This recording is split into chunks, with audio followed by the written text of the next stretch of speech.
आप जो चाहो मैनिफेस्ट कर सकते हो, लेकिन आपको हर परिणाम से गुजरना पड़ेगा। ये परिणामों का भी प्रश्न है। हमें परिणामों के बारे में भी सोचना चाहिए। मुझे बहुत पैसा चाहिए, ठीक है, पैसा आ जाएगा, लेकिन उस पैसे का क्या करोगे? उसे कैसे संभालोगे? लोग सिर्फ मैनिफेस्ट करना चाहते हैं, लेकिन वो उनके परिणामों के बारे में नहीं जानते। ये सिर्फ मैनिफेस्टेशन का प्रश्न नहीं है, ये परिणामों का भी प्रश्न है।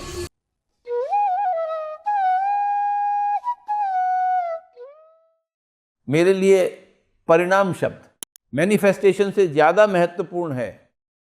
मैनिफेस्टेशन प्रकृति की गतिविधि है, इंटेंशन पुरुष की गतिविधि है।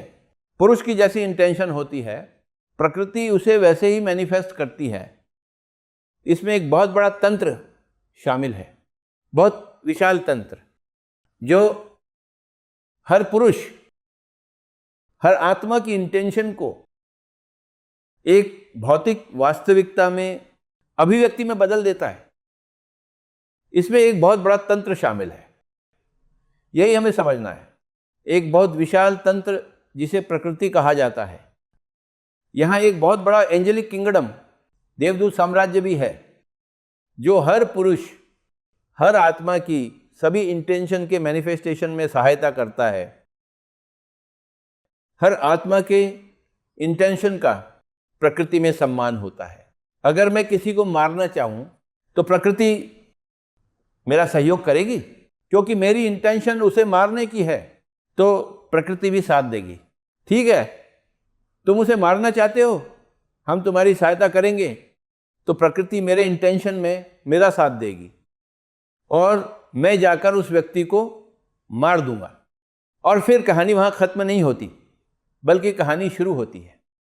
मेरे द्वारा मारने के परिणाम मुझे उनका सामना करना पड़ेगा। फिर प्रकृति यह सुनिश्चित करेगी कि मुझे उन सभी परिणामों का सामना करना पड़ेगा, क्योंकि उस बंदे का इंटेंशन कभी भी मारे जाने की नहीं थी। इसीलिए प्रकृति उस दूसरे बंदे की इंटेंशन को पूरा करने में भी सहायता करती है। इसीलिए मुझे उन सभी परिणामों का सामना करना पड़ेगा। मुझे अपने हर कर्म से सीख लेनी होगी। आप जो चाहो मैनिफेस्ट कर सकते हो, लेकिन आपको हर परिणाम से गुजरना पड़ेगा। लोग सिर्फ मैनिफेस्ट करना चाहते हैं, लेकिन वो उनके परिणामों के बारे में नहीं जानते। हिटलर विश्व युद्ध चाहता था और लगभग पूरे विश्व में युद्ध हुआ भी था और लाखों लोग मारे भी गए थे, लेकिन फिर प्रकृति ने पूरे विश्व के इंटेंशंस का सम्मान किया और आखिरकार विश्व युद्ध समाप्त हो गया और अंत में हिटलर ने खुद अपनी जान ले ली। ये सिर्फ मैनिफेस्टेशन का प्रश्न नहीं है, ये परिणामों का भी प्रश्न है। हमें परिणामों के बारे में भी सोचना चाहिए। मुझे बहुत पैसा चाहिए, ठीक है, पैसा आ जाएगा, लेकिन उस पैसे का क्या करोगे? उसे कैसे संभालोगे? जिस क्षण आपके पास बहुत पैसा होगा, कोई आएगा और आपको मारकर वो पैसा ले जाएगा और आप मारे जाएंगे। आप ये परिणाम नहीं देखते। मेरे लिए परिणाम शब्द मैनिफेस्टेशन से ज्यादा महत्वपूर्ण है। उन चीजों के क्या परिणाम हैं जिन्हें आप मैनिफेस्ट करना चाहते हैं, यही असली विषय है।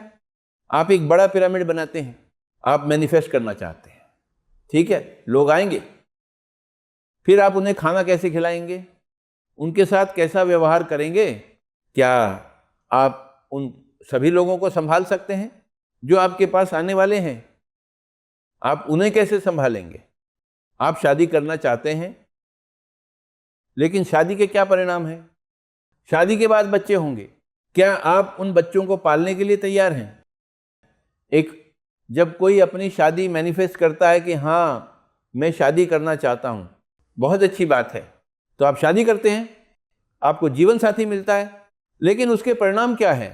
एक आजीवन संबंध बनता है, और यदि आप उस रिश्ते को सही ढंग से नहीं निभा पाएंगे तो आपको उसके परिणामों का सामना करना पड़ेगा। कर्म के नियम, लॉ ऑफ कर्मा, आपको परिणामों की एक स्पष्ट तस्वीर देता है। परिणामों की यानी कॉन्सिक्वेंसेस की। मेरे प्रिय मित्रों, मैनिफेस्टेशन के बारे में सोचने से पहले आपको उनके परिणामों के बारे में सोचना चाहिए। जो आपके कर्मों के परिणाम हैं, उन होने वाले कर्म के परिणामों की बहुत बड़ी सूची है। आप जो भी मैनिफेस्ट करना चाहते हैं उसे मैनिफेस्ट कर सकते हैं। प्रकृति आपकी सहायता करेगी, सभी देवता आपकी सहायता करेंगे, क्योंकि आप स्वयं भगवान हैं और आपकी इंटेंशन एक भगवान की इंटेंशन है। पूरा ब्रह्मांड मिलकर यह सुनिश्चित करेगा कि जो आप चाहते हैं वो मैनिफेस्ट हो जाए। लेकिन मैनिफेस्टेशन बाकी सभी लोगों के इंटेंशंस के अनुसार भी होगा, क्योंकि सिर्फ अकेले आप ही कोई इंटेंशन रखने वाले व्यक्ति नहीं हैं। हर किसी के अपने अपने इंटेंशंस होते हैं।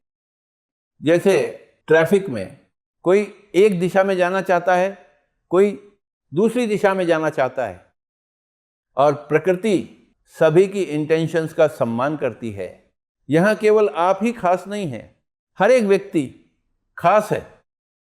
सभी की इंटेंशंस महत्वपूर्ण है और सभी को उसके परिणामों का सामना करना पड़ेगा।